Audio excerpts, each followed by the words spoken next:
need support staff to clear the room.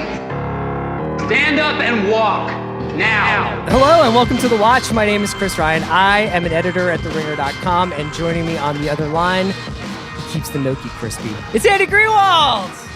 Ooh, I thought you were going to do a Perry Mason bit, but you did Top Chef. Andy, is Perry Mason going to be popular? Let's set up the show before you start asking me the big questions. So on today's show called The Watch Podcast, a pop culture podcast, we were... It's an ungainly title. We're working on it. We were so honored to be joined by Melissa King, who... Sorry, spoilers. Spoiler alert, is the winner of Top Chef. She is Top Chef. So Melissa was so nice to give us some of her time, and we talked to her about the finale, her season, Top Chef in general, and what she's been doing since. We are on a real run, and the only people left for us to talk to after Padma and Melissa are Gregory, because I think we both wanted to talk to him no matter what, and whoever's been doing Tom's hats this season. Yeah. The haberdasher. I also want to talk a lot to Brian and Michael Voltaggio about their FaceTime from Italy, which was deeply unemotional. Anyway, man, yeah. I just wanted to say hello. And so we have a bunch of stuff we could talk about. We want to do Top Chef finale first, or do you want to do... No, let's talk about the latest must-see television from the home box office. So this is a really interesting situation. It is.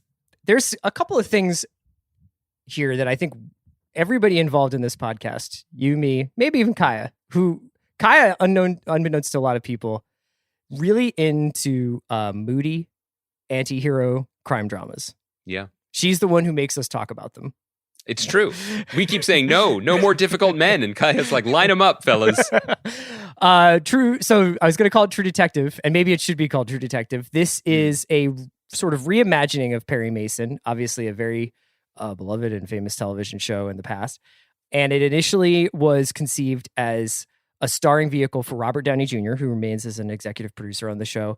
And originally was going to be written, and I imagine showrun by Nick Pizzolatto, who left the show to go do True Detective Season 3 with Mahershala Ali.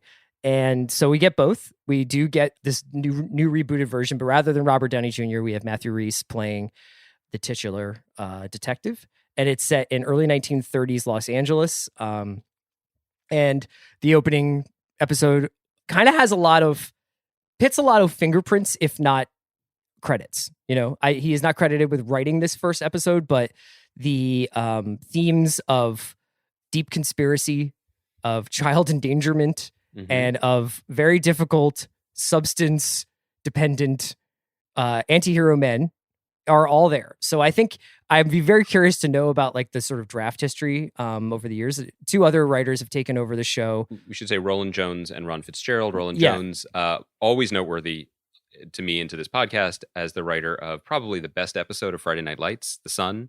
Lot of credits beyond that, but that's always what comes to mind.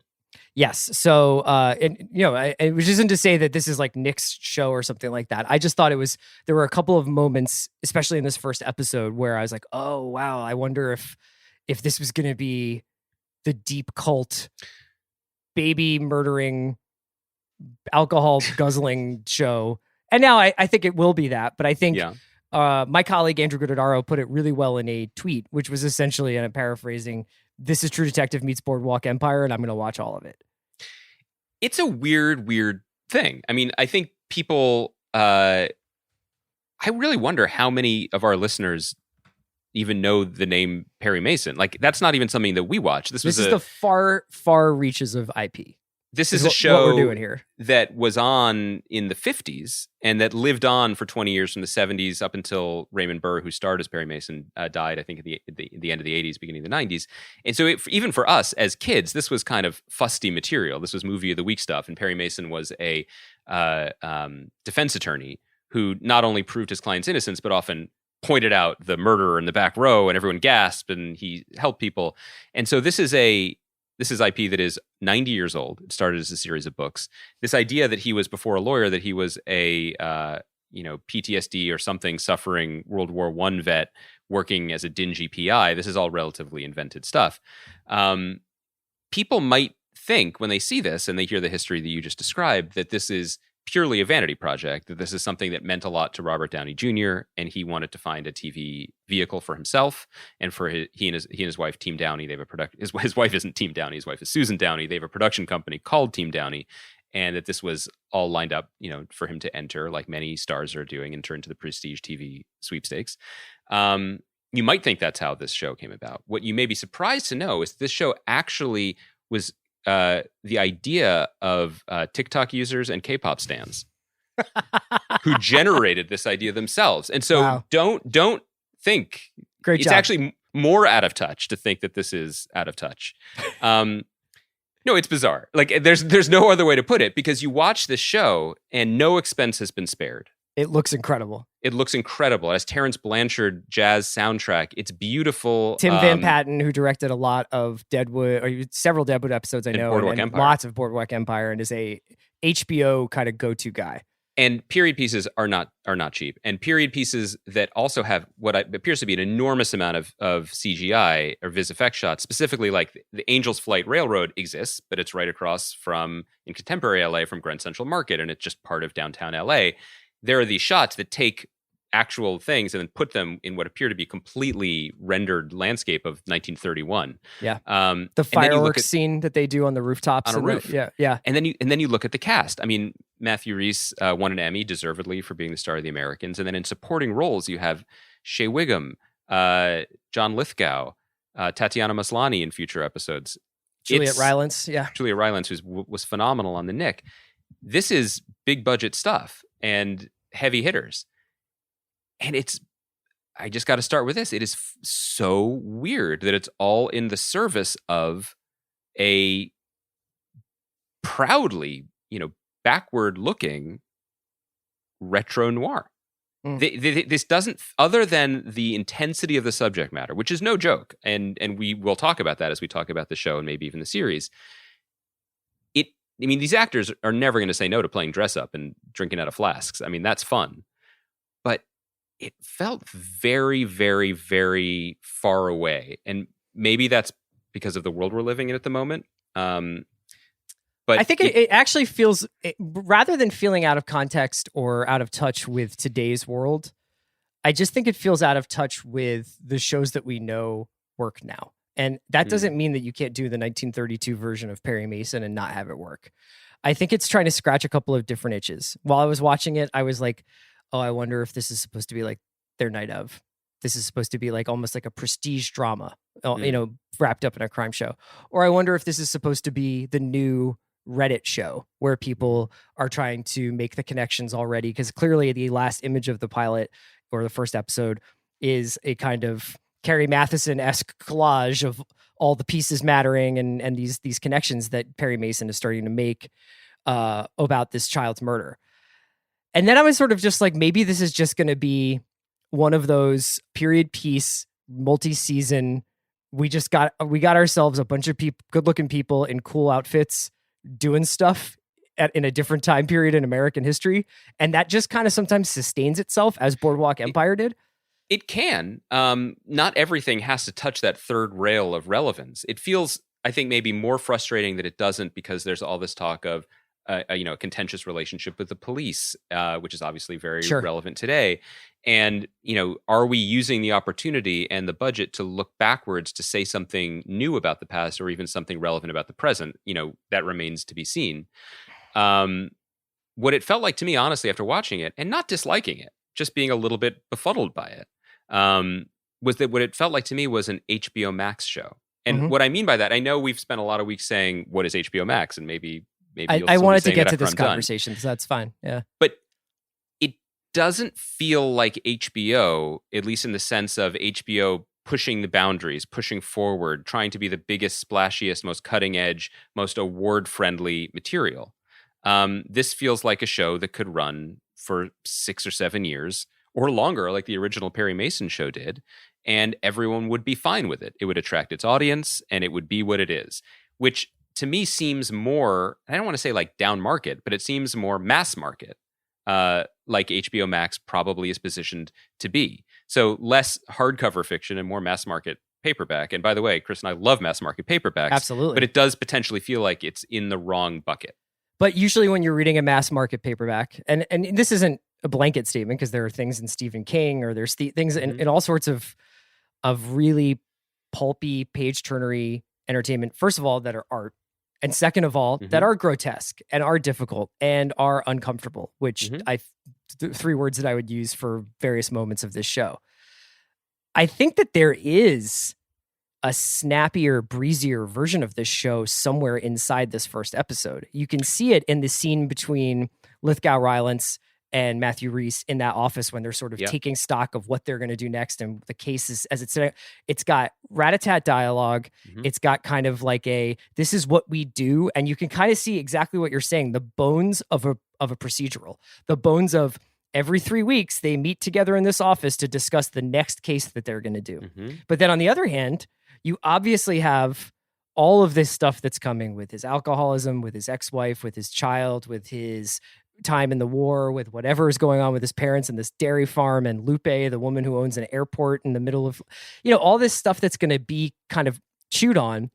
And I can't say that I'm like really, really excited to watch more of this, although I do think I will, but I'm almost watching more of it to see which one they choose or if they just never do.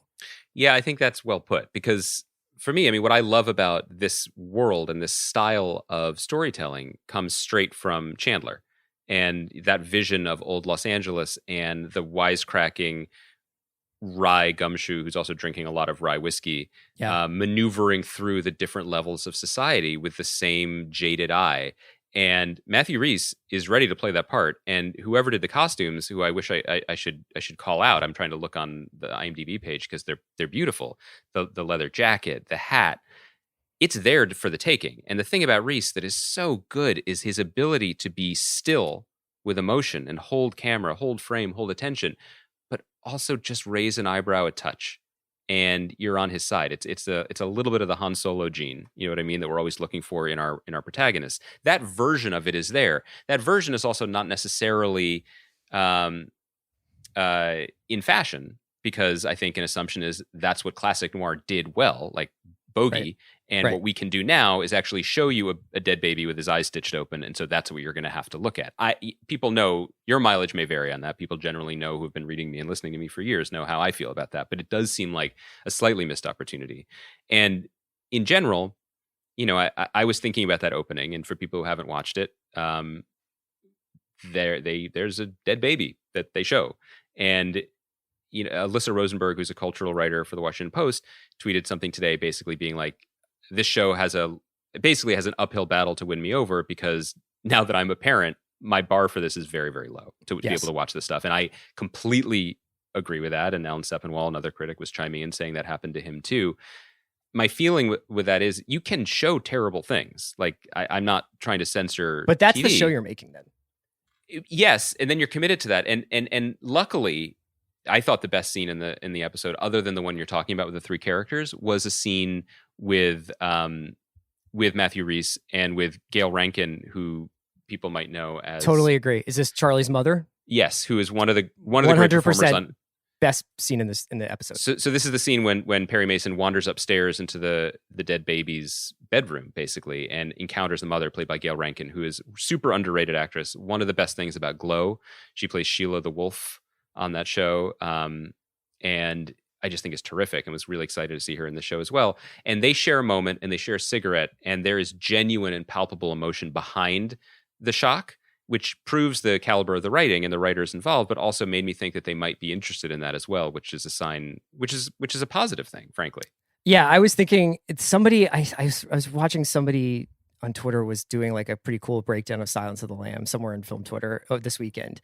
And the things that they were talking about with Silence of the Lambs about what doesn't get shown in that movie, which is a grotesque movie and has moments of absolute horror, but a lot of it is description. A lot of it is people reacting to horrors rather than being confronted with, like, showing the viewer the horror and leaving it up to the imagination what's going on. I thought that I got so much more out of that scene between Charlie's mother and Perry Mason than I did at the multiple shots of a dead baby. And it really is like, we've been talking about making the uncomfortable palatable and how to, especially in regards to I May Destroy You, which I think got moved to Monday nights after going forward. So we'll be discussing that like probably on our Thursday shows moving forward if we do. Yeah, I've been marveling at I May Destroy You taking one of the most horrible things that can happen to a person and still constructing a compelling television show around it. This is equally, this is another horrible thing that could possibly happen to a person. It's really like you're saying, it's like once you introduce that and once you start playing around with that imagery, it's on you to live up to it. I mean, we talked a lot about 000 earlier in the season, which has absolutely fucking horrifying imagery. Absolutely horrifying. And I think sometimes people misconstrue it of like being like, oh my God, dude, did you see that? That's not what we're saying. But they actually like earned it and paid for it. They understand that all of the, and it went towards the worldview that the 000 was putting forward as this is what we think is actually going on here, in the world of this show. In Perry Mason, I'm not sure if they can do that. And I'm not sure if they will. Yeah, and I'm not sure if we want to see it because it's not just because our world is horrible, but we see Matthew Rhys' sad sack face. We see his unfortunate circumstance. And so we already see him low, and the performance is so good, and the production design is so good. Do we also need to see what he's seeing to understand his misery? I mean, it's pretty clear. Like the show and the performances paint a pretty good picture without the graphic imagery. And so we'll see. We'll see what happens. I have to say, I also was a little bit taken out of it and confused when in that scene that we're highlighting as the best of the episode, when Gail Rankin as the mom says about her son, he loved, and I thought she said triples.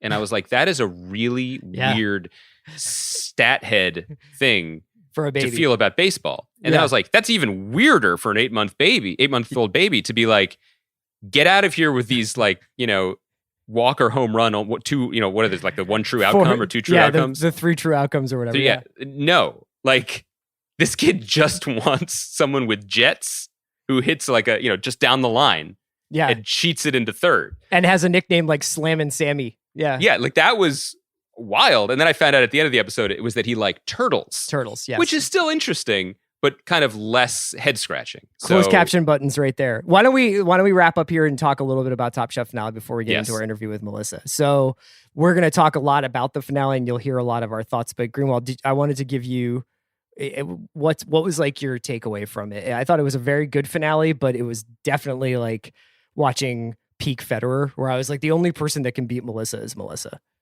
Yeah, I mean, it was one of those episodes where the pleasure of watching it may have been extra textual, meaning it wasn't necessarily about what you saw on the screen, although what we saw on the screen was really good and gratifying. It was really pleasurable because this has been such a joyful season to watch. This, I think that a lot of our listeners like us have found this show a solace or a balm during a really difficult time. And so knowing that this was like one last hurrah with contestants that we all really liked, with a series of judges and guests that have all felt really appropriate and insightful. It was really a nice night. Like I said when we were recording the other week, I was just really, really, really looking forward to it. Yeah.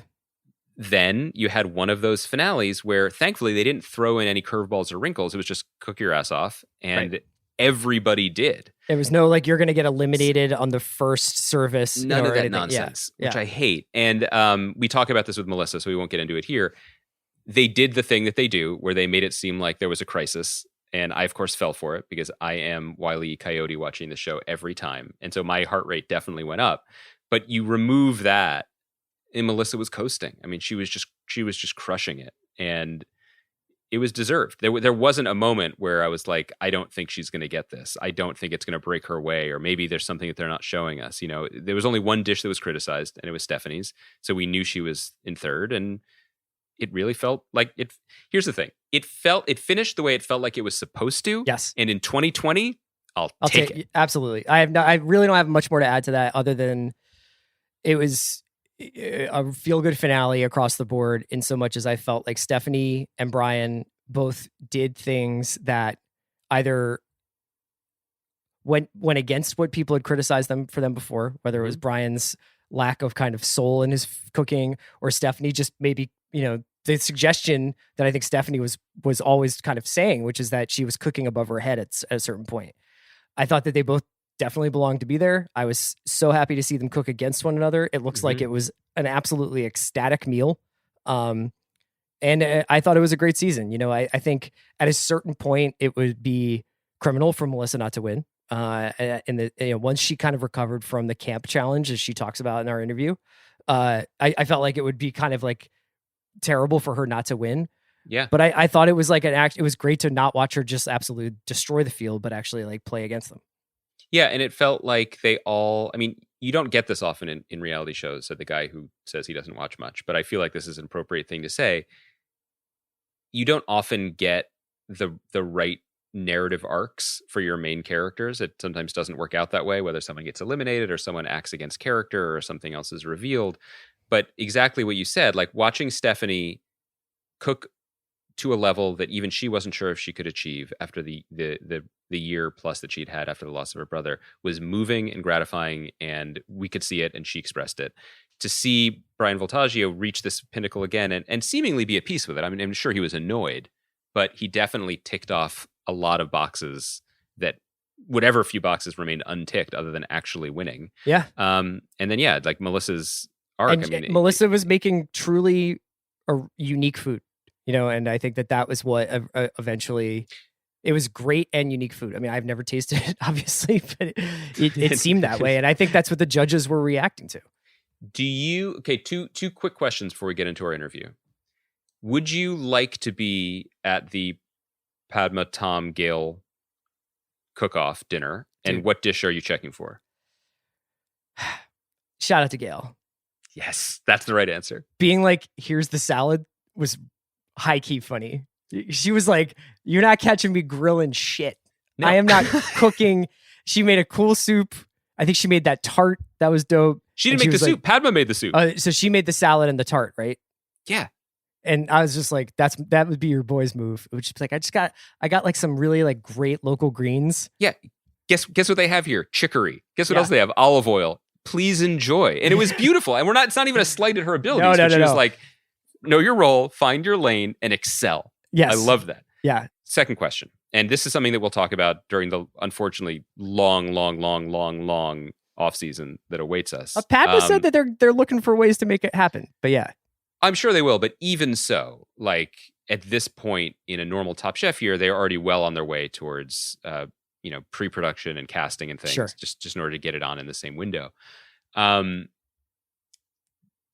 you think the show can successfully go back to 15 all new people after just the feel-good ratings growing season that it just experienced? Or do you think they need to figure out a way to successfully commingle make it more newbies? like Charleston, where it's like a mixture of new and old? I think that is something that served Survivor really well, is to have that mixture. I also think that, like, Top Chef seems to also have become a place where people can foreground issues, charities, different things that mean a lot to them within the context of the show. So I wonder whether or not, as it opens up its arms to that kind of thing, which, it's not necessarily has been closed, but I think it's become one of the flagships of the culinary world, if it wasn't already. And I wonder whether or not we'll get maybe big chefs that have never been on Top Chef before, who would be like, yeah, I'll do it. I'll do it to talk about my work doing this or whatever. I would probably, at this point, I'm happy to see a whole new group of chefs. You know what I mean? Like, I think because I've watched so many seasons in such a compressed amount of time, a batch of new faces would be great. You know what I mean? And I think that it would be really exciting. Yeah, I guess I agree with you. I'm spoiled by how good the season was, and I still feel like, there must be, I could go back and look, there are chefs who weren't invited to this All-Star season that I would like to see more of. I feel like the Nini story is not yet finished. Yeah. There are people who I wished I could have seen even more of this year. But I think you're right. I think that the show has to have the courage of its convictions. And if they really have evolved and grown over time, there should be a whole new generation right there waiting for them. One that is in line with the types of stories they want to tell and voices they want to amplify.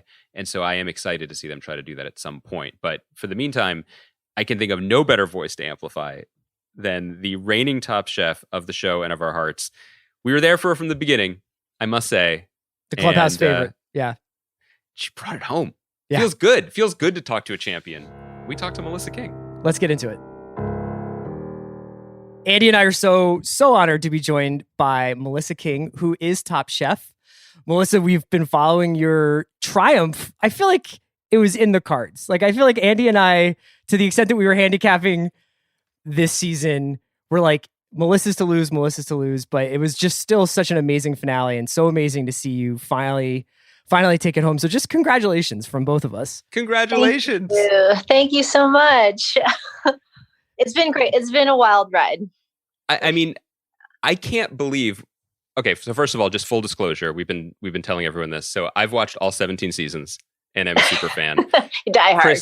Chris finally came around this year and has been watching back seasons in quarantine because since quarantine started, I've watched like 8 seasons, I think. Oh my gosh, I love it. Yeah. Did you watch the Boston one? Yes. Yes. Okay. Yes. So I was very, very like involved, narrative wise. I was very involved in this season. And it was also obviously Andy and I live in Los Angeles. So it was like really poignant to watch this season in a lot of ways, just because we were unable to go out, clearly. Eat at restaurants. Or eat at restaurants. Yeah. But so Melissa, let's talk a little bit about the finale itself, and we can kind of work backwards from there. Sure. One of the things that's so amazing about the finale is the fact that, often you're asked to kind of play a whole other game, if I can bring in sports metaphors, but it's like almost kind of the regular season versus the playoffs thing for sports, where it's like, can you describe how different finale cooking is and finals cooking is from regular Top Chef cooking? Oh, it's very different. Your finale cook, there are no restrictions. In a normal challenge, there's always like some sort of rule, like you need to cook with prosciutto or you need to cook with Parmesan. So when it comes to the finale, it's very free and very open-ended.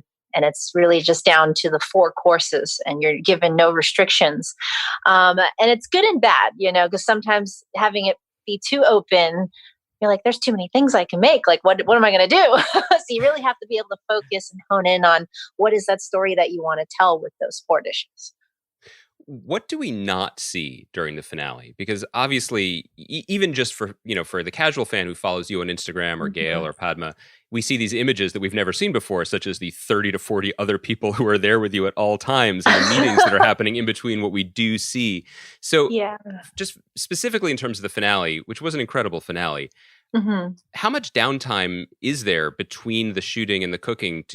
How much time is there for you to prep or think or rework? Or are you really just cooking and then eating Tom's quail and then cooking your own? There really is not much downtime in general, and it's not even just the finale. I think just throughout the entire season, it's pretty back to back, challenges after another, which is why we look pretty worn down towards the end of the season, and everyone looks just fatigued and tired. So yeah, not much downtime at all. But there are those special moments of, being able to eat with or have Tom, Padma, and Gail cook dinner for you. And that was like a very memorable moment for me. And I love it because you don't ever let your guard down, because even in that lovely moment when the wine is flowing, you're like, I'm going to steal that idea and I'm going to win with it. I just felt inspired by the whole meal and being there, that I originally was going to just like sous vide the squab and then like pan fry it or pan sear it. Melissa, that would have made Dario cry for bad reasons. Exactly. And then I was just thinking too much of like these French techniques. And then I saw what Tom was doing and I was like, this is like, why don't I just keep it rustic and keep it like really the way they would do it here in Italy and just grill it and get that really nice smoky char flavored onto it. So after eating Tom's squab, I ripped the idea. So I'm going with it. You and Leanne ended up being a good team, but I was curious, like, was Leanne always in Italy as an alternate, or did she have to like hop a red eye when Gregory's back went out for her to be there?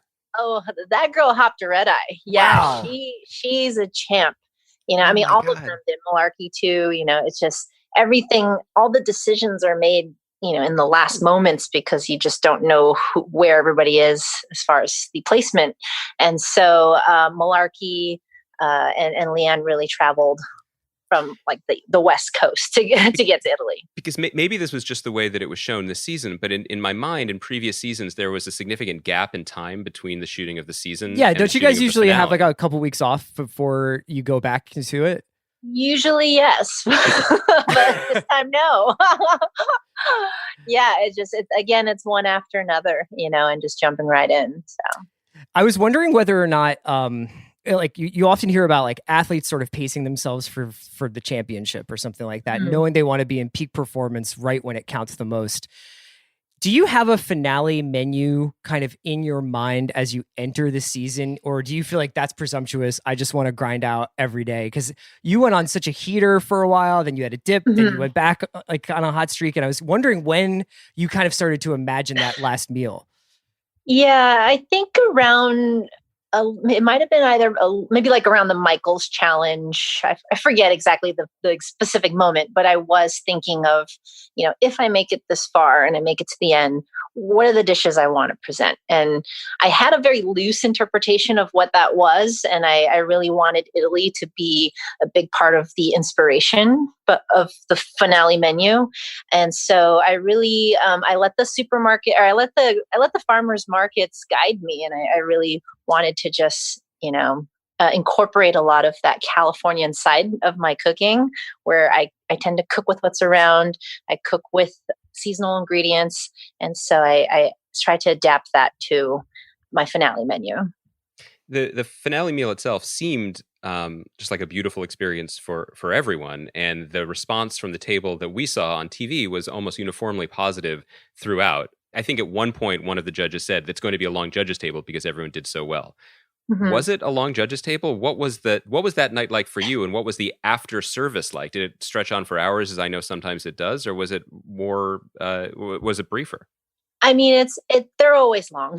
They're always long because the judges really want to make the right decision, and they want to know every detail of what happened. So they dissect your dishes and they ask you every detail of the good and the bad, and then what was your technique, what was your thought process. So they really take a lot of time to dive into those details. And the Peroni branding opportunity is That's flowing right. the whole time. Or gotta plug that, just throw it in there. But I mean, from what we saw, and again, I know we only see a tiny fraction of it. It seemed like only Stephanie was criticized at all for the one misstep with the dish with the gnocchi. Did you have any sense that you were still in the running while you were waiting and waiting and waiting? I remember thinking that I had good feedback and that I knew I did well. I knew I was proud of what I created, and that they saw my story, they saw my vision. But then Brian also had so much positive feedback, had, nothing technical or no big errors. So I felt it was kind of coming down to me and Brian in those moments. But, it's one of those things where they get in your head. So you just, it's anyone's game, really, Because it gets in our head too. I realized that after watching and enjoying 17 seasons of this show, I am still the most manipulated person in the world, because they have this trick that they do where they will show something going wrong in the kitchen. And I've watched enough of the show to know that if they're showing that, it either means total disaster or total redemption. But because it's a 50-50 binary, I never know. And so last week, you with a broken raft, and I'm like, that doesn't seem so bad, but they're making it seem like it's a crisis. And then this week again with a tiramisu, were these as bad as they seemed, and were you surprised to see them hyped up? They were crises for me, absolutely. Yeah, sure. They were crises for me because we're on a very tight time schedule of what we want to create, and I was really pushing myself to do techniques that take a long time, that really don't have room for error. And so making those mistakes set me back on the timeline. And so I was absolutely panicking. So the tiramisu was really like, if this works, this is either going to work or it's not. And it's kind of almost out of my hands at a certain point. Pretty much. Yeah. My options were either keeping what we had made the first night or redoing it the next morning. I was wondering, Andy and I have been, because we've been talking about this show so much over the last few weeks and really like so many seasons of it.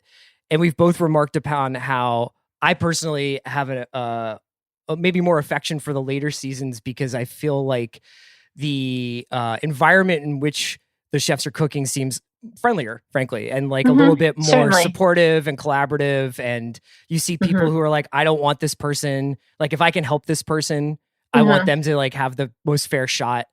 And I was wondering if, especially when it gets down to brass tacks, like in the finale, like does a competitive edge kind of emerge in the kitchen, or even in those last moments, are you kind of like still sort of pulling for friends of yours?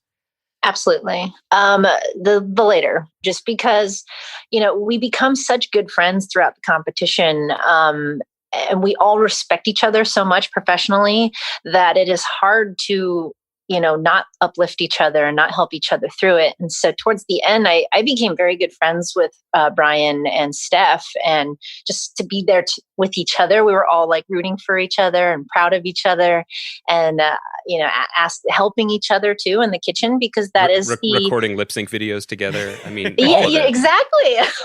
Voice As the one Men does. videos.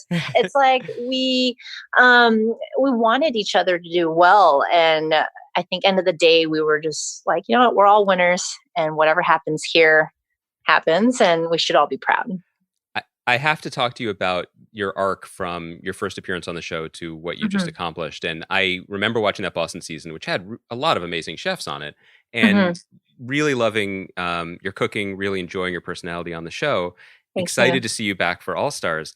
But I don't think anyone was prepared for the juggernaut that was unleashed this season. And I guess I wonder if you were prepared, and if so, how much of what we were seeing, and there probably isn't just one easy answer to this, but how much of what we saw this year was how you have personally evolved and developed as a person and a chef, and how much of it was reflecting on your first run and having a different perspective on, for lack of a better word, the game? I think a lot of it was just my change of person, of finding myself and finding my strength and the type of food I felt was important to showcase. Back then, that was 5 or 6 years ago, and I was very shy. I was terrified to even like apply for the show, and I was just in a different place, of where my confidence was. And coming off of that season really taught me to embrace that fear and to, just like have confidence in my food and yeah, even just me and my voice. So I think moving forward from there, I just kind of went into this competition feeling like, you know what, I'm going to present my food, and if they don't like it, they can kick me off. Like that was kind of my attitude was, I'm gonna cook the prosciutto, because even though everyone's telling me not to cook the prosciutto, I'm gonna do it because it's gonna taste awesome. So I just certainly had more confidence to just not second guess everything and not get too wrapped up in the game. That said, what I thought was so unique and also really, really moving, not just entertaining to watch, was that every step you took this season really felt like an evolutionary step in your own voice, and it felt additive. That each challenge, despite them being some pretty wacky challenges, felt like a natural step for your own cooking that became very clear even to those of us who can't eat the food. And I was thinking about that in comparison to the last All-Stars winner, Richard Blais, who I imagine had to have been the person who you've dethroned as the winner of the most elimination challenges in history. I really loved watching him, and I admire him, but watching him on All Stars, he felt like a technician, right? Like it felt like he had figured out a way to MacGyver each challenge perfectly. And it didn't necessarily feel step by step. And so to watch you do this and to integrate each challenge as part of your voice was really, really something. And I guess it's more of a statement than a question, but I do wonder if that's something that you were aware of, as each time when the challenges got harder, you found a way to make it about you and your food, not just about the game. It certainly was, or it certainly did. I think, as you mentioned, as I started winning one and then the next one, and I was really just staying true to my food and making these like Chinese like hybrids, and I kept thinking like, I'm just going to keep going with it because it's working, first of all, and it's representing me, and this is how I cook, and I'm not going to change that just because the challenge is like telling me to do something else. Yeah. Was there? I think this is just a sort of process question, but did you watch this season? I mean, were you kind of like, did you watch every week, or were you kind of just like, Absolutely. I know what happened? Yeah. Okay. So yeah. when you're watching, what was the most revealing or fascinating or compelling non-you storyline or sort of moment that you saw this season that maybe you didn't even realize like when you were on set was happening, in terms of like whether it was somebody's experience or, you know, their confessional interview, or even a dish that you maybe didn't even notice the first time around? About me, or like? Oh no, about other for stuff that happened to other chefs on the show. Oh, I see. Like things that I didn't know in reality. Yeah. I mean, we're all so close. We kind of all know each other's stories. Like I know, you know, Kevin with his illness in the past, and Stephanie with her brother. Yeah. But, you know, I think in those moments of real life, when you hear that, it was extremely triggering for all of us and emotional. There was a lot of crying this year. And it's also genuine. And then watching it again play out to like the whole world is a whole nother thing. But I wouldn't say that there were any like major big surprises though, because like these are all things I knew about these people. Was there anything about like watching Restaurant Wars and the way Gregory picked his team, which is something Andy and I basically this is all I want to talk about. So completely lost it over that, because we were like, this is like. I remember feeling a little bit, what's the word? I don't even know what the word is. Maybe deeply jealous. insulted. I was like, why did felt you a way pick me? about Like, it? Yeah. Mortified. I mean, yeah, I turned to my wife and I was like, Gregory's going to pick Melissa and they're going to steamroll everybody. That's what I thought was going to happen. I was very surprised. But then, you know, looking back on it and you know, he made the right decision to pick a front of the house person first, because we knew everyone would fight for that person to have to be on the team. So picking Malarkey first was, I think, the right thing to do. And then unfortunately he lost me after that to Kevin. Right. And so, yeah. There was incredible. I mean, it was incredible TV, and it was. I'm still not over it. It was the first time I gasped. Neither's 17 Padma. years of the I'm show. still not over it. It was wild. And so after that, after Restaurant Wars, which was an incredible episode and must have been a pretty wild experience, you went on. You had a kind of a dip or a lull. There was, I think, Saladgate was just a week later. What is that like in the moment? I mean, we're almost jokingly asking you if it was because he picked Malarkey first. I can't imagine that it was, but how does that feel to be on top and then have a lull and then somehow claw your way back? That was like Heart of a Champion stuff, and that was really amazing to watch. I mean, it was hard because I think at that point I was getting tired. I'm not going to lie about that. I was getting pretty fatigued through the competition at that point. Everyone was. Restaurant Wars is sort of that one thing that breaks everyone. So then to roll into the Pally Mountain Challenge and sort of be, I honestly kind of hated that challenge. Least favorite. I felt it really set us up for failure in a lot of ways by creating so much food and having extremely limited resources. And, you know, end of the day, I would have hoped to shine a little more. But I just didn't have enough time. I was focusing so much of my energy on that congee. And then I kind of just fell off with what it's worth, salad. I had a friend who was there. And she said, I asked what she thought of the food. And she said, honestly, there were a lot of mimosas. That was the first thing she said. The second thing she said was, I remember the congee was good. That's the only two things she remembered. Yay. So just so you know. Thank you. I appreciate that. Because I again, did not enjoy that challenge and never want to think about it again. Sorry, we're done. No more questions about that. No, but I do think it was kind of illustrative because I think you said something around that challenge where you're just like, you know, I'll take the salad. No big deal. Mm-hmm. Like, you know, you were kind of like going with the flow rather than really like dictating what you wanted. And I thought like the contrast between that moment and the finale where you're like, I know what I want to cook, and like Leanne's gonna go with it. I was wondering if one could have happened without the other, basically. I mean, I certainly learned my lesson at Pally Mountain. That was where I started realizing like, I should not be playing so nice. Yeah. You know, this is for real here. And I suffered from it and ended up on the bottom with that one because I kind of just let all the ingredients get poached from the kitchen. But I think I can't remember the timeline, but I may not have realized that the kitchen just had nothing in there, you know, going in. I felt confident like, I can make a salad out of whatever's left over.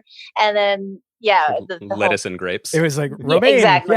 Yeah. Romaine. So this might be difficult for you to comment on considering you were a part of it, but one of the things that we talked a lot about during the season is it felt like there was kind of a watershed moment for the show in its own way, which is, the show it's kind of a microcosm, maybe an artificial microcosm, but a microcosm for the food world and the kitchen, the culinary industry as a whole. Mm-hmm. And for me, it was the LA Philharmonic Challenge. And there was something really powerful to watch that Brian Voltaggio basically sublimate his vision to Eric. And Eric used to be, work for Brian. And in that challenge, he was like, well, but Eric has something really interesting to say. And he brings different culinary tradition to this. And I'm just going to let him steer this ship. And he steered it really well. Similarly, like you and Kevin, you brought that cabbage and you brought you brought the same sort of Chinese, potentially kind of fusion-y direction to it. There was something interesting to watch these white male chefs kind of listen to other chefs of color, women chefs, in the kitchen. And maybe it's the optimist in me, but it has felt like over the seasons, Top Chef has begun to acknowledge slow but necessary changes in kitchens in general, and that moment felt like a really important one for me in the course of the series, to be honest. Sure. And I think like you kind of touched upon it earlier about how the earlier seasons were very selfish and people fighting for themselves, and just like this, it was a different environment than what we've seen over the last few years, especially since my first Boston season. And I can only speak from my own experience on the show, but I do feel that Top Chef has done a really great job diversifying the cast, making sure that there are different pockets of representation. And then moments like what you just mentioned, which I never actually didn't even think about, like pairing up with Kevin and Eric with Brian and how that influenced the end results. But I do feel the show has done a great job and hopefully will continue to carry that sort of representation of other marginalized communities and cultures out there. What's the bubble like? To what extent, when you guys are all living together, what's your contact with the outside world? Do you get to watch TV? Nope. What do you do? Or is there no time to do anything? And how does that affect hang out cooking? with each other and you cook and it's really fun, actually. We're exhausted, but like end of the day, chefs, for a lot of us, our release is cooking when we're stressed. And so Nini, I remember, was baking pies all day long. And Brian and Kevin were doing a lot of grilling. I was making a huge bowl of guacamole like every other night with 20 avocados. And I would just like put it right in the middle of the kitchen with bags of chips, and it'd be gone by the end of the day. And so there's just so much. Like, I guess the food was really that thing that brought everyone together in the home. So you are Top Chef, and we love saying it. We're going to say it again. Thank you. How did you keep this secret for 6 months? Did you? I feel like the minute you got off the plane, agonizing. Right? I mean, you must have gotten off the plane from Italy. I feel like there was like music playing. You must have had a swagger, and you couldn't tell anyone. It is the hardest thing to keep. First of all, I can barely keep normal secrets in my life, and then to keep a secret as big as this for 7 months it's torture. Complete torture. Yeah, but I'm just lucky that I'm glad that part is now revealed to the rest of the world, and that I can actually celebrate this moment and enjoy it. Do you have to like tell everybody, look, just don't ask? Yes. Yeah, or I'm just like, just watch the show. Yeah. That's kind of my answer for everything. Like, no spoilers here. So unfortunately, the world that you are allowed to be open with this secret in is very different than the world in which you won the show. So we are now in a world where the restaurant industry is in deep crisis. People aren't able to go out. Where are you right now with your own career? I mean, I know obviously the world is the world, and that and everyone's thinking about something larger than themselves at the moment. But I know that you're making these sauces that I was unable to get my hands on because they sold out in 30 seconds on Instagram. It was insane, yeah. But what are your plans? And I guess what do you hope them to be in this very uncertain time? It certainly keeps evolving. Let's say that. I think initially it was like, oh, I'll take this money and reinvest it into some projects, maybe open a restaurant or something like that. And then COVID happens, and I recognize the vulnerability of our industry. And, even in a normal, when it's not times of a pandemic, restaurants have a very difficult time. And so you have to really be smart about, where and when to open this restaurant. And so, those plans are still in my mind, but I think a restaurant may have to be on hold for a bit, but not to say never, but I think I'm focusing more of my attention towards, the sauce line that I was just inspired to make because of quarantine. And I was sitting around kind of bored, like, how can I continue to bring food to people, even though I'm stuck at home? So I just started small batching these sauces and recognized there was such a high demand for it. So, I would like to continue to make that and bring it on a larger scale and invest some of that money in there. And then, prior to COVID, my company is the work that I do is very event related and people facing. And I lost a lot of that, or all of it. All my events were canceled for the entire year. And so I did have this moment of panic of what am I going to do? Because I'm in the same position as all these people that have restaurants. And I'm suffering there. So luckily, the show, I won a good amount of money. I can't complain about that. But I have sort of evolved my model of these events and brought it to the virtual world. Yeah. And, with virtual cooking classes and seminars that you can sign up for on my website. Have you gotten used to that? I love it, actually. I felt like quarantine was making me feel very lonely and isolated. And then doing these seminars made me feel so much more connected to people. Yeah. And I love teaching. And so it kind of, brought that side of me back, because I used to teach in my past. So just being able to cook and teach people how to be better home cooks at home, it seems very valuable to me right now. And also I've been tying a lot of charitable acts to these cooking classes, because I feel it's just such an important time right now. And I should probably start to, look more inward and try to be a better human. And so I've been trying to attach a lot of charities to these things that I've been working on. That's awesome. We appreciate it. We just want to congratulate you and thank you for your time. You were so thrilling to watch during what has been a difficult time for everyone. I mean, you were cooking with such style and grace and intelligence, and it was a pleasure to watch. Yeah, week after week. Appreciate it. And we don't care that it worked out. Gregory always should have picked you first. And I think we all know that. I'm glad you said it out there. Yeah, because I can't tell him these things, but we'll say it to his face if he ever gets back to me on a DM.